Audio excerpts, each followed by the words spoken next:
Hahaha, memalukan. Takut dibombardir TNI Polri, pimpinan KKB ditemukan mengendap-endap datangi markas TNI. Mereka menyerahkan senjata tanpa harus dipublikasi. Takut ketahuan, malu, hajar aja Pak, bravo TNI Polri. Mereka dalam jumlah banyak PLM, ada juga mengatakan.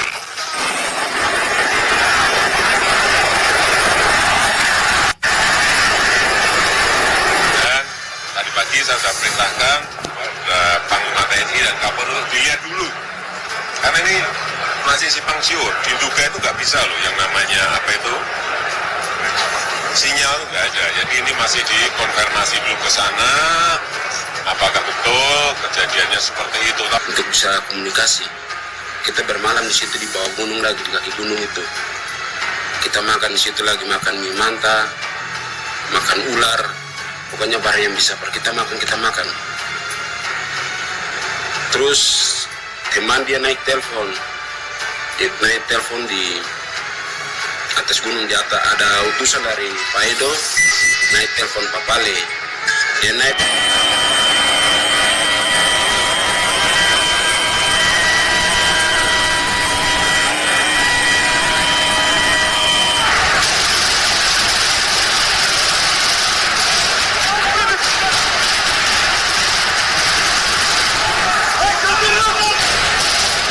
Pesawat dia ini kita bermalam sudah di atas gunung.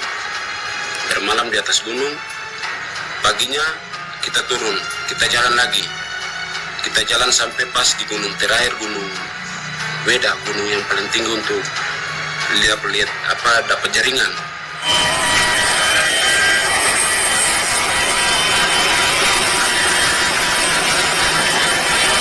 Tapi memang kita tahu bahwa pembangunan di tanah Papua itu memang medannya sangat sulit.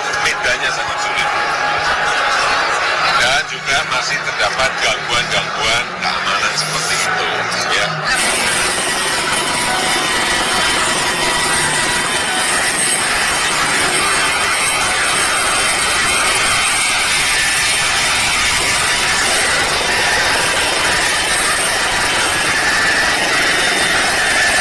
Waktu kasih kesempatan 2 hari, hari Minggu, kontraktor kita datang kasih tahu, bilang kita harus kosongkan Paro, kita harus tinggalkan Paro ini dalam jangka 2 hari.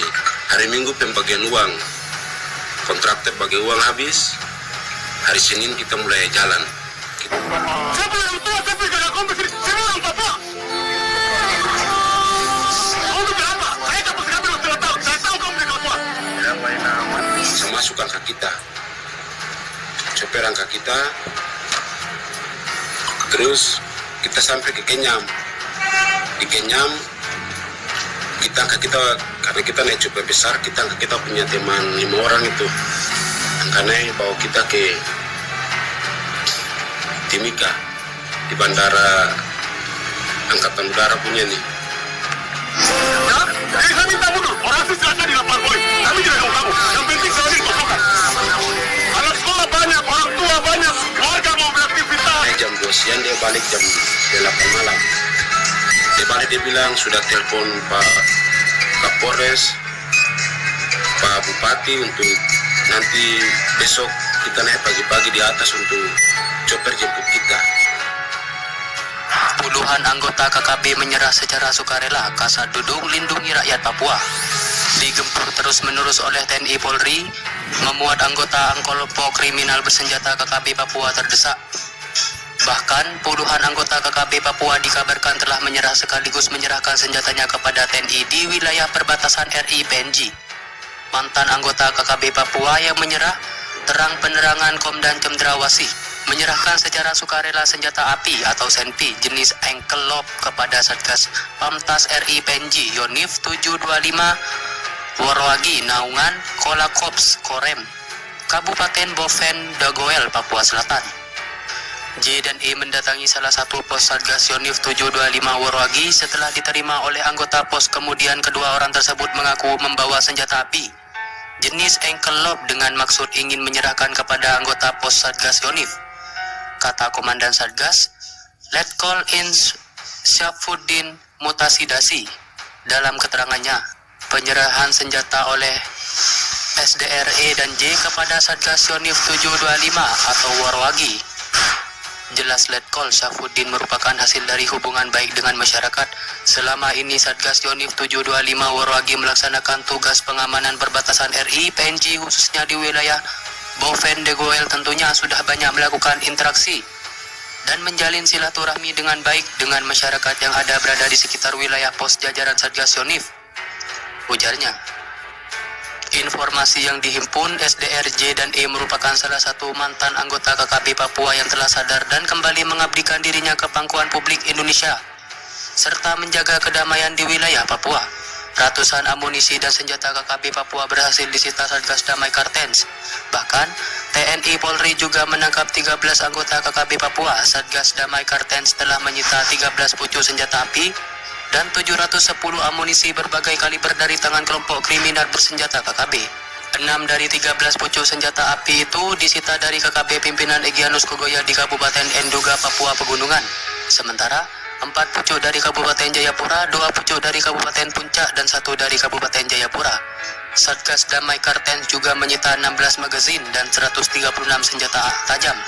Ada pula alat komunikasi berupa 76 unit ponsel dan 23 handi telki.